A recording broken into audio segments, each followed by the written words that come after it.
Bonjour, nous sommes heureux de vous retrouver aujourd'hui pour l'émission Pasteur, j'ai une question. Et aujourd'hui, nous allons répondre à une question de France, de Arnaud, qui nous pose la question suivante. Peut-on prier ou invoquer les anges ? Alors dans la Bible, on voit qu'il y a plus de 100 apparitions angéliques. Les anges sont présents de la Genèse à l'Apocalypse au travers de la vie de Adam et Ève, déjà dans le jardin, ensuite d'Abraham, de Moïse, des prophètes, de Jésus, très actif dans le ministère de Jésus, des apôtres. Et même dans l'Apocalypse avec l'apôtre Jean qui a eu cette vision céleste, on voit que les anges sont partout. Et les anges ont une mission particulière. Et aujourd'hui, on est avec le pasteur Joël. Bonjour, pasteur Joël. Bonjour, pasteur Michael. Il va nous aider à répondre à cette question. Il a vécu une expérience très forte il y a quelques années, une expérience de visitation où il a vu des anges dans le monde spirituel. Et il a beaucoup de belles choses à nous dire à ce sujet. Et qu'est-ce que les anges ? Les anges, en fait, ce sont des esprits qui sont au service de Dieu et qui sont envoyés sur la terre, entre autres, pour accomplir la volonté de Dieu sur la terre. Alors on voit que dans la parole de Dieu, il y a des anges qui sont envoyés pour guérir, des anges qui sont envoyés pour transmettre un message, des anges qui sont envoyés pour combattre et aider le peuple de Dieu à gagner et à remporter des victoires. On voit que des anges sont envoyés pour libérer certaines personnes qui sont retenues captives par des hommes, comme l'apôtre Pierre dans la prison, comme Paul et Silas aussi dans la prison. Mais aujourd'hui, il y a une grande mode, pasteur Joël, et cette mode, elle consiste à faire des prières à des anges, à adresser des prières à notre ange gardien. On voit de plus en plus de personnes qui sont en quête de spiritualité et qui se mettent à échanger et à prier et à invoquer des anges comme s'ils prieraient ou ils invoqueraient le nom du Seigneur. Alors, est-ce que c'est biblique de prier ou d'invoquer des anges, pasteur Joël? C'est une bonne question. Et puis, c'est important de savoir si notre foi est basée dans la parole de Dieu. Parce qu'il y a des gens, justement, ils ont une soif spirituelle, mais peu importe ce que la Bible dit, on va faire à notre tête. Et puis, j'ai rencontré des gens comme ça, justement, qui avaient des problèmes sérieux, on pourra en parler, mais je crois vraiment que c'est une chose dangereuse d'invoquer les anges, parce que c'est contraire à la parole de Dieu. Amen. Comme pasteur Joël le dit, c'est très important dans cette émission, la Bible est notre autorité spirituelle. La Bible n'est pas un simple livre, elle est la parole de Dieu, elle est la vérité, et on doit marcher selon ce que la parole de Dieu nous dit. Oui, c'est ça. Et comme tu disais, pasteur Michael, oui, les anges sont au service des saints. Et puis, on peut lire le texte ensemble dans Hébreux, chapitre 1, verset 13 à 14. Ça dit ici, « Auquel des anges n'a-t-il jamais dit, assis-toi à ma droite, jusqu'à je fasse de tes ennemis ton marchepied? Ne sont-ils pas, en parlant des anges, tous des esprits au service de Dieu? Donc, ne sont-ils pas tous des esprits au service de Dieu, envoyés pour exercer un ministère en faveur des saints qui doivent hériter du salut? » Donc, les anges, en fait, sont des esprits qui sont là pour exercer un ministère pour moi et pour toi. C'est ça, ils ont une certaine puissance et ils sont capables de se manifester dans le naturel pour accomplir les promesses de Dieu pour notre vie. Oui, il y a plusieurs choses que les anges vont faire. Mais une des choses, pour répondre à ta question première, est-ce qu'on devrait invoquer ou prier aux anges? Bien, pourquoi on ferait ça?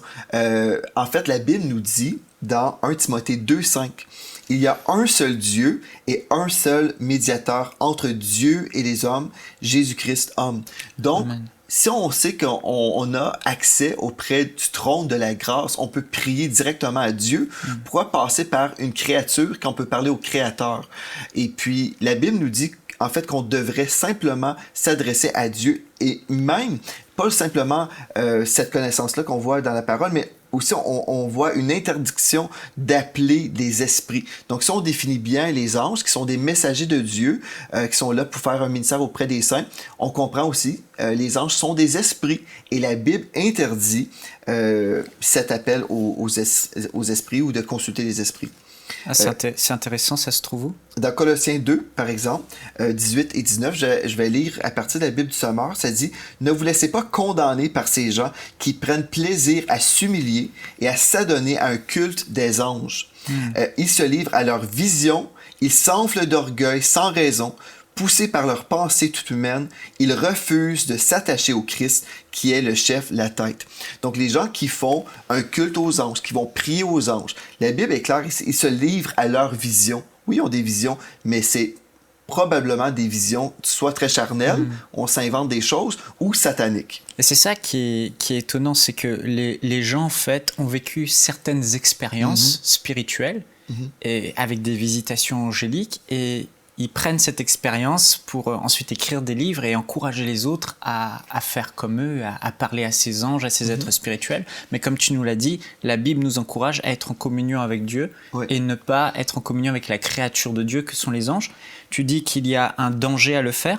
J'ai trouvé sur Internet une prière. Il y en a beaucoup, notamment dans le milieu catholique, le milieu du Nouvel Âge aussi, des prières adressées à des anges. Là, j'en ai imprimé une, je vais la lire. Alors, c'est une prière adressée à l'ange Gabriel. C'est le même ange qui est apparu à Marie pour lui annoncer la naissance de Jésus. Il dit « Saint Gabriel, archange, ange de l'incarnation, ouvre mes oreilles aux doux avertissements et aux appels pressants du Seigneur. Tiens-toi toujours à mes côtés, je t'en prie, afin que je suive la parole de Dieu, le Père éternel, dans l'amour, la joie, la paix et la sérénité. Allège-moi de mes peurs et fais que je puisse accomplir les propres volontés de Dieu dans un but désintéressé et pour le bien de tous. Aide-moi à rester éveillé dans la lumière divine, afin que, lorsque viendra le Seigneur, il ne me trouvera pas endormi. » Et cette prière dit Amen à la fin. Et il y en a beaucoup. Et dans le monde, il y a des millions de personnes qui font ce type de prière à des anges. Des millions. Imagine s'il y a 2 personnes qui prient cette prière. C'est même impossible. Parce que un ange, c'est une créature. Une seule créature. C'est pas... si on parle à Dieu, Dieu est capable d'entendre la prière de tous et chacun et répondre à chaque personne, parce que Dieu est Dieu. Ah, c'est vrai ça. Un ange, si toi tu pries cette prière, et puis admettons Gabriel répondait, et je prie cette même prière, Gabriel est incapable de répondre à ma prière. L'ange n'a pas la faculté d'entendre toutes les prières, il n'est pas omniprésent, omniscient. Non, il n'est pas omniprésent. Mais tu disais que c'est dangereux de prier ce genre de prière à des anges plutôt que de s'adresser à notre Créateur et notre Dieu. Qu'est-ce qui est dangereux ? En quoi c'est dangereux? Premièrement, c'est parce qu'il faut comprendre, il y a 2 sources au surnaturel. Je crois dans le surnaturel, je l'ai vécu, expérimenté. Si on comprend qu'il y a 2 sources, il y a la lumière qui vient du royaume de Dieu et il y a les ténèbres. Donc, si on veut marcher dans la lumière, il faut marcher selon la parole de Dieu. Et comme tu as dit au début de l'émission, notre autorité ici, c'est la parole de Dieu. Si on veut faire à notre tête, c'est correct, mais ça peut vraiment nous mener vers un très mauvais chemin. Mais si on comprend, bon, il y a le royaume de la lumière et la Bible me montre le chemin. Je veux vraiment être biblique. Donc, premièrement, la Bible m'interdit de consulter les morts ou consulter les esprits. Je vais juste lire quelques autres versets concernant cette interdiction-là et après, je pourrais te dire pourquoi c'est dangereux aussi. Dans Deutéronome 18, versets 10 à 12, c'est dit qu'on ne trouve chez toi personne qui fasse passer son fils ou sa fille par le feu. Bon, aujourd'hui, on dit bien, c'est certain, on fera pas ça. Personne qui exerce le métier de devin, d'astrologue, d'augure, de magicien, d'enchanteur, personne qui consulte ceux qui évoquent les esprits. Donc, la Bible nous dit clairement qu'on ne trouve personne chez toi. C'est ça, et les anges sont des esprits, donc il ne faut pas invoquer les esprits. Exactement. Ou disent la bonne aventure. Personne qui interroge les morts, car quiconque fait ces choses est en abomination à l'Éternel. Ici, c'est pas juste une recommandation. Ici, c'est très clair. On est interdit, selon la parole de Dieu, la Sainte Bible. Donc, c'est soit on va croire l'opinion de Dieu ou notre opinion. Donc, quelqu'un qui se dit religieux, qui va même dans une église, mais qui contredit la parole de Dieu, j'ai un problème sérieux avec ça. Et dans Galates 1.8, quelqu'un pourrait dire, oui, mais moi, mon ange, c'est un ange merveilleux, gentil. Mais dans Galates 1.8, ça nous dit, mais quand nous-mêmes, quand un ange du ciel annoncerait un autre évangile que celui que nous vous avons prêché, qui soit anathème. Donc, et dans 1 Jean 4.1, ça dit, bien-aimés, n'ajoutez pas foi à tout esprit, mais éprouvez les esprits pour savoir s'ils sont de Dieu, car plusieurs faux prophètes sont venus dans le monde. Donc, tout ça pour dire, c'est interdit. On n'a pas le droit, bibliquement, d'interroger ou d'invoquer plutôt les anges. Et je peux te dire, pasteur Michael, j'ai eu une situation dans ma vie où on m'a invité dans une demeure parce que la maison était, soi-disant, hantée. On disait, il y a des démons dans notre maison. Et puis, j'arrive là avec un frère de l'église parce que le frère avait besoin de mon aide pour aider cette personne qui ne connaissait pas encore Jésus. Donc, il y avait le mari, l'épouse, et puis il y avait les enfants, des enfants adultes. Et puis, finalement, il y avait une jeune fille dans cette maison-là, et puis elle vivait toutes sortes de phénomènes très bizarres où, dans le milieu de la nuit, elle vivait, je ne sais pas trop comment décrire, mais elle se faisait couper dans la nuque. Et puis, c'était terrible. J'arrive dans cette maison, et puis la première chose que j'ai expliqué à cette famille, j'ai dit, écoutez, j'ai dit, je peux vous garantir, lorsque je vais sortir de votre demeure, les démons vont partir. Ici, la paix de Dieu va régner. Okay. Lorsque je vais quitter, si vous acceptez ce que je vous dis. Sachant que les démons sont des anges déchus. Oui, c'est ça. Donc, on est là, dans la maison, j'explique le plan du salut, comment on peut donner notre vie à Jésus. Et puis, chaque personne ici disait, oui, on veut prier la prière, pas de problème. Je disais, OK, maintenant, j'ai dit, avez-vous des choses dans votre maison, des choses interdites selon la parole de Dieu? Et puis, on a commencé à faire un peu de ménage. Et j'ai posé la question, avez-vous des livres de prière aux anges, par exemple? C'est spécial, mais j'ai été inspiré à poser la question. Et puis, la dame de la maison dit, oui, j'en ai plusieurs. Je dis, ah, bien, c'est parfait, on va rajouter, on va mettre ces livres-là dans les ordures aussi, parce que c'est le temps de faire le ménage. Elle dit, oh non, pas mes livres de prière aux anges, parce qu'elle dit, non, j'aime beaucoup ces livres, ça fait des années que je prie aux anges, et dans mon église, on a le droit de prier aux anges. J'ai dit, bien, ce que votre église vous dit est contraire à la parole de Dieu. Donc, j'ai dit, si vous voulez être libéré de vos démons, qui sont dans votre maison en ce moment, parce que vous appelez des démons. En fait, vous êtes là, vous priez aux anges, vous croyez que vous priez aux anges, mais en fait, vous appelez des démons dans votre maison. J'ai dit, si vous voulez être libéré aujourd'hui et que les choses que vous vivez en ce moment cessent, j'ai dit, on va vraiment faire le ménage. Puis elle dit, non, je refuse. J'ai dit, ben, à ce moment-là, vous pouvez garder vos démons. Et puis j'ai quitté. C'est ça, il y a des gens qui veulent pas abandonner ce genre de pratique parce qu'ils s'attachent aux expériences, aux sensations, à leurs croyances, ne voulant pas obéir à ce que la parole de Dieu dit. Mais tu disais que quand cette femme, tu lui as dit, quand elle fait ses prières aux anges, en réalité, elle invite non pas les bons anges de Dieu, mais elle invite les démons, les anges déchus, les esprits mauvais qui veulent dérober, détruire, égorger, à venir dans sa vie et à détruire sa vie. Et quel est ce danger de s'ouvrir à des choses spirituelles mauvaises quand on prie aux anges? Tu sais, dans 2 Corinthiens 11, 14, ça dit « Satan lui-même se déguise en ange de lumière. » Donc, si on va contraire à la parole de Dieu, moi, je sais, Dieu m'aime et Dieu a des bonnes choses en réserve pour moi. Et si j'ai à vivre le surnaturel, ben gloire à Dieu, je l'ai vécu. Mais c'est quand je cherche Dieu et je veux vivre la présence de Dieu, l'onction de Dieu est là, la paix de Dieu est là. Dieu fait des miracles, c'est merveilleux. Mais si je veux tellement vivre le surnaturel que je suis prêt à dire, la Bible, non. Et je vais faire mes propres recherches et puis je vais contredire ce que Dieu dit, je vais aller à l'encontre de la parole de Dieu. Là, je suis en train de me connecter au monde des ténèbres, le monde spirituel, le monde satanique en fait. Donc ces gens qui pourraient dire oui, mais quand j'ai prié aux anges, j'ai vécu ça, en réalité, c'est un peu comme aller voir un marabout, c'est que la source de ce qu'ils ont vécu n'est pas de Dieu. Ça vient du royaume des ténèbres. Et quelque part, ils vont en payer le prix. Oui, et puis c'est pour ça que cette jeune femme-là, la mère, en tout cas, il y avait des enfants comme dans cette maison-là, mais des enfants adultes. C'est pour ça qu'elle vivait toutes sortes de souffrances dans son corps, parce que la nuit, elle se faisait couper par des esprits. C'est ça. Dieu ne vient pas nous couper la nuit. Satan semble te donner quelque chose d'un côté, mais d'un autre côté, il reprend toujours quelque chose d'important. Et puis il y a une lourdeur. Il y avait une lourdeur dans cette maison. C'était mais tous ces gens qui sont en quête de spiritualité, de prière aux anges, en réalité, ce qu'ils veulent, c'est la protection de Dieu. Ils veulent vivre dans la protection. Ils ont peur du lendemain, ils ont peur des dangers, ils ont peur des accidents qui peuvent leur arriver. Ils veulent vivre une certaine prospérité, une certaine bénédiction, mais c'est pas le bon moyen. Mais que nous a enseigné Jésus sur la bonne méthode justement pour bénéficier de toutes ces bénédictions sans avoir à passer par d'autres chemins que lui. Bien, si on regarde le modèle du Seigneur Jésus, Jésus nous enseigne comment prier. Il nous aide à prier à Dieu. D'ailleurs, il n'a jamais prié des anges, Jésus. Est-ce qu'on voit un modèle où Jésus a prié aux anges? Non.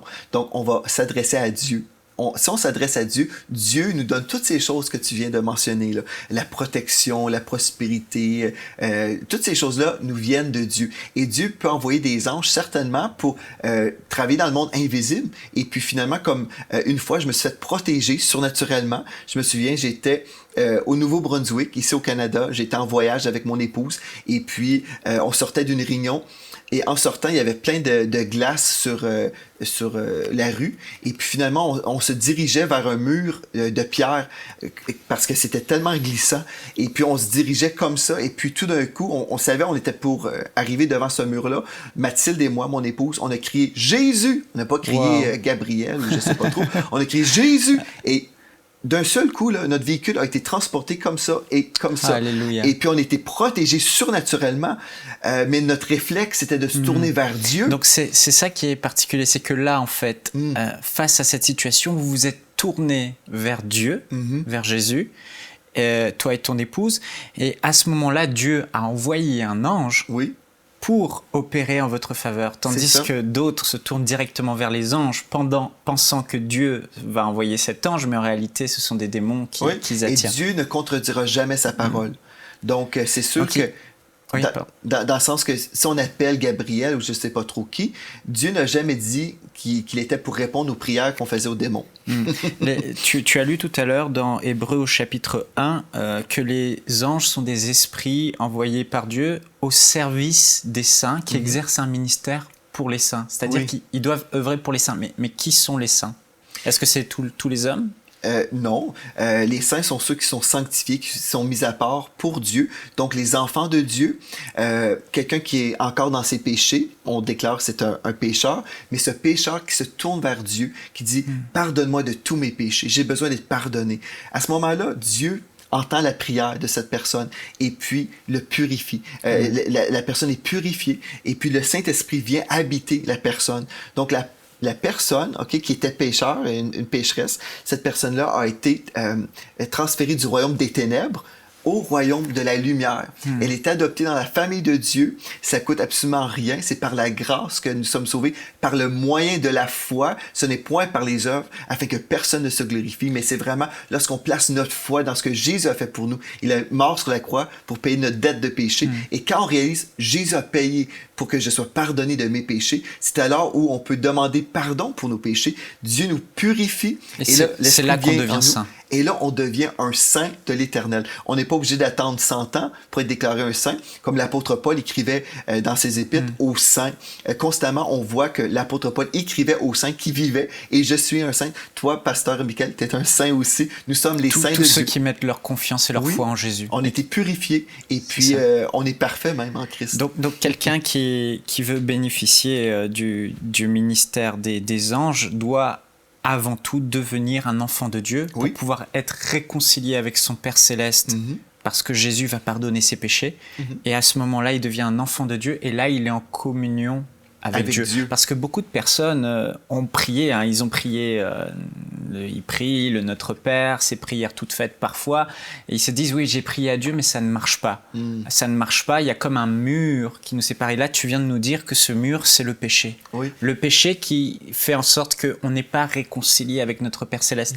Alors, il y a peut-être beaucoup de personnes qui nous suivent, Pasteur Joël, et tu as dit que pour devenir enfant de Dieu, devenir saint, non pas par nos œuvres, mais simplement se tournant vers Jésus, il fallait justement se tourner vers Jésus, qui est le seul médiateur entre Dieu et les hommes pour recevoir le pardon de nos péchés. Est-ce que tu peux conduire, pendant les quelques minutes qui nous restent, nos auditeurs à justement à faire cette prière qui va faire qu'ils seront réconciliés avec le Père et que justement quand ils vont prier leur Père Céleste, comme on le voit au travers de Jésus qui priait ou d'autres, ou les enfants de Dieu, ensuite ils puissent voir Dieu vraiment agir dans leur vie? Absolument. Juste, je veux dire une chose, le mot médiateur dans le grec, dans la Bible, ça nous dit celui qui intervient entre deux parties. Donc, c'est Jésus qui est intervenu pour nous. Il est venu sur la terre pour payer notre dette de péché. Et lorsqu'on réalise, oui, je suis pécheur, j'ai besoin d'être sauvé, c'est alors où on peut vraiment être adopté dans la famille de Dieu. Si vous êtes là à la maison aujourd'hui, puis vous dites, je suis prêt, je veux donner ma vie à Jésus, bien, vous avez simplement à prier cette prière. Peut-être, Pasteur Michael, tu peux répéter après moi pour encourager les amis à la maison. Simplement dire, Père éternel, Père éternel, je te donne ma vie. je te donne ma vie. Je réalise aujourd'hui Je réalise aujourd'hui mon besoin de toi. mon besoin de toi. Pardonne-moi Pardonne-moi de tous mes péchés. de tous mes péchés. Lave-moi. Lave-moi. Je te donne ma vie. Je te donne ma vie. Fais de ma vie Fais de ma vie un chef-d'œuvre un chef-d'œuvre pour toi. pour toi. Au nom de Jésus. Au nom de Jésus. Amen.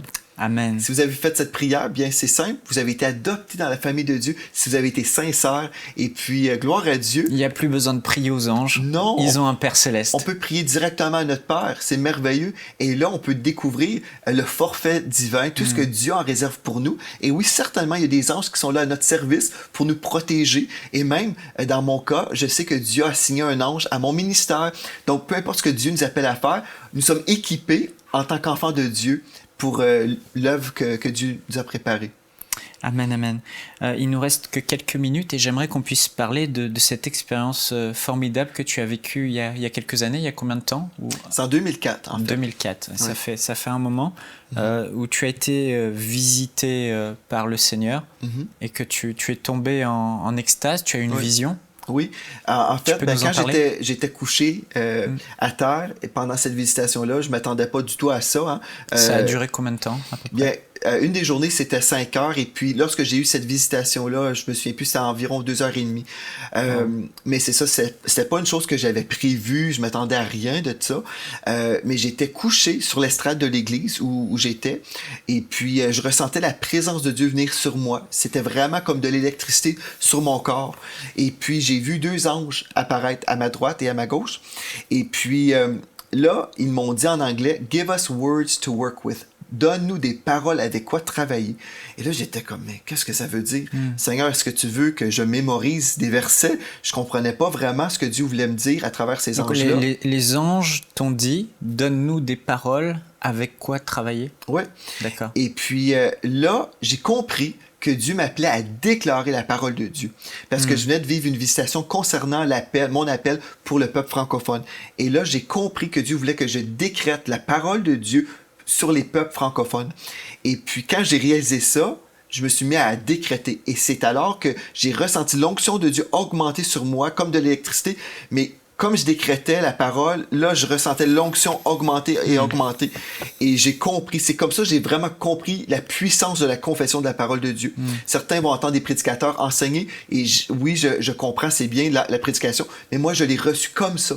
Et puis, quand on déclare la parole de Dieu, c'est là où les anges sont relâchés pour accomplir la volonté de Dieu. C'est ça, donc les anges agissent sur la parole de Dieu et ils ont besoin que nous, en tant qu'enfants de Dieu, nés de nouveau, on puisse parler la parole de Dieu pour que cette parole de la foi qui sort de nous, qui fait qu'ils vont agir sur cette parole de Dieu. On voit au travers du ministère de Jésus qu'il dit... Dorénavant, vous verrez le ciel ouvert et les anges de Dieu monter et descendre au-dessus du Fils de l'homme. En gros, Jésus disait, là, vous allez voir Dieu se manifester sur la terre au travers des anges et le ciel sera ouvert au-dessus de ma vie. Et on voit effectivement que dans le ministère de Jésus, il y avait tellement de miracles et on voyait les anges agir partout à tout moment. Les anges guérir des paralytiques, les anges accomplir tout un tas de choses. Selon ce que tu as vécu comme expérience, est-ce qu'on peut dire que les anges agissaient dans la vie de Jésus parce qu'ils manifestaient justement ces paroles de foi qui faisaient qu'ils avaient l'opportunité d'intervenir dans le naturel pour accomplir la parole? Oui, certainement. J'ai un texte biblique, en fait, concernant le décret, la puissance du décret. Dans le psaume 103, versets 20 et 21, ça nous dit « Bénissez l'Éternel, vous, ses anges, qui êtes puissants en force et qui exécutez ses ordres, en obéissant à la voix de sa parole. » Et on a cru que c'était simplement Dieu qui parlait, et puis là, les anges écoutent. Oui, certainement, les anges vont écouter la voix de Dieu, mais on peut également avoir la parole de Dieu dans notre bouche. Donc, c'est-à-dire en obéissant à la voix de sa parole. Donc, comme je déclare la parole de Dieu, je décrète, les anges sont à l'écoute et puis ils sont relâchés pour agir en ma faveur. Bénissez l'Éternel, vous toutes ses armées qui êtes ses serviteurs et qui faites sa volonté.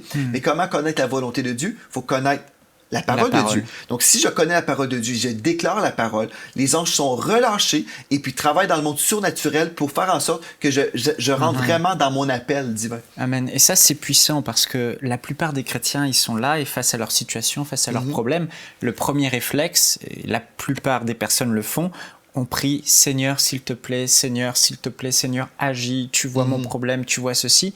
Et là, ce qui est étonnant de voir dans ton expérience, qui est biblique d'ailleurs, c'est que les anges disaient, en gros, mais on est là, Pasteur Joël, on veut t'aider, mais on a besoin que tu parles la parole de Dieu, plutôt que parfois simplement prier. Et Jésus l'a dit, tout ce que vous exigez, tout ce que vous ordonnez en mon nom, croyez que vous l'avez reçu et cela vous sera donné et vous le verrez s'accomplir. Et moi je crois, Pasteur Joël, que depuis 2000 ans, depuis le sacrifice de Jésus à la croix, la Bible dit que le voile a été déchiré, que le ciel s'est ouvert. Moi je crois que dans la vie des enfants de Dieu, il y a beaucoup d'anges qui sont là dans le monde spirituel en train de regarder. Ils se croisent les bras. Absolument. Ils attendent que la révélation des fils de Dieu, comme dit la parole dans Romains, ils attendent qu'on réalise qui on est. Ils réalisent la puissance qu'on a, que la parole de Dieu a dans notre bouche. Et ils attendent qu'on manifeste la parole de la foi pour agir. Mais les gens supplient Dieu, se plaignent, mais finalement, personne ne parle la parole. Souvent, c'est parce que les gens n'ont pas la révélation de la confession. Et aussi, on ignore que les anges sont là. On s'imagine que c'était dans la Bible seulement et que les anges sont à la retraite, je ne sais pas, quelque part. Mais ça, on oublie que les anges sont véritablement là. Même dans un collège biblique ici au Québec, j'ai entendu un professeur dire que les anges, mais en fait, c'était juste des histoires. Et puis, c'était un collège biblique évangélique. Donc, on méprise vraiment le ministère des anges. Et puis aussi, on a peur. Dans le corps de Christ, on a très peur du surnaturel. On s'imagine toujours que c'est diabolique. Mais le surnaturel de Dieu est là. Il faut juste être connecté à la bonne source, simplement. C'est ça. Ouais. Amen. Merci, Pasteur Joël. Alors, merci pour ces réponses excellentes par rapport à la question de Arnaud. Peut-on prier ou invoquer les anges? Donc, Arnaud, je pense que ça a été très clair. Le pasteur Joël nous a expliqué qu'il ne fallait pas le faire, que la Bible disait que c'était une abomination aux yeux de Dieu, que c'était un péché, parce que en fait, les gens qui prient aux anges pensent, comme on l'a dit, qu'ils vont vivre des expériences, et peut-être qu'ils vont vivre des expériences, mais la source, ce n'est pas Dieu. La source, c'est le royaume des ténèbres. Et en réalité, Satan semble donner quelque chose, mais en retour, il va prendre quelque chose dans votre vie. Il va peut-être vous donner une maladie. Il va peut-être vous donner tout un tas de problèmes. Et remarquez que quand Satan donne, c'est jamais effectivement parfait. Et remarquez peut-être si vous le faites, vous priez ces anges, il y a beaucoup de problèmes dans votre vie. Et on a vu ensemble, l'important, c'est d'être réconcilié avec Dieu et de s'adresser à la bonne source, à Dieu le Père, dans le nom de Jésus. Et Dieu a des milliards d'anges qui sont à notre disposition pour accomplir ses desseins et servir les enfants de Dieu. Alors, si vous êtes enfant de Dieu, si aujourd'hui vous avez fait cette prière, sachez que vous pouvez vous adresser à votre Père Céleste. Et comme le pasteur Joël l'a vécu, cette merveilleuse expérience qui nous montre que les anges sont là, et ils attendent. Ils attendent que les fils de Dieu, les enfants de Dieu, les filles de Dieu manifestent la parole de la foi, parlent la parole de Dieu. Si vous êtes malade, dire par les meurtrissures de Jésus, je suis guéri. On envoie la parole. Et là, on sait derrière que c'est la parole de Dieu que les anges vont prendre. Ils vont agir sur cette parole et l'accomplir dans votre vie au nom de Jésus. Alors que vous ayez besoin de protection, que vous ayez besoin de guérison, que vous ayez besoin du salut ou d'un secours de Dieu dans la situation dans laquelle vous êtes, sachez que la Bible contient plus de 1000 promesses qui couvrent tous vos besoins. Méditez la parole de Dieu et déclarez la parole de Dieu avec foi. Et croyez-le, les anges de Dieu vont agir sur cette parole de Dieu. Ils n'agiront pas sur votre parole, mais sur la parole de Dieu qui est vivante, qui est puissante dans le monde spirituel. Et Dieu, au travers de ses anges, fera le miracle dont vous avez besoin. Soyez richement bénis et on vous dit à bientôt pour un autre pasteur. J'ai une question. Nous espérons que cette émission vous a béni. Si vous aussi vous avez une question biblique sans réponse, envoyez-la nous par email à pasteurj'ainunequestion@enseigne-moi.com.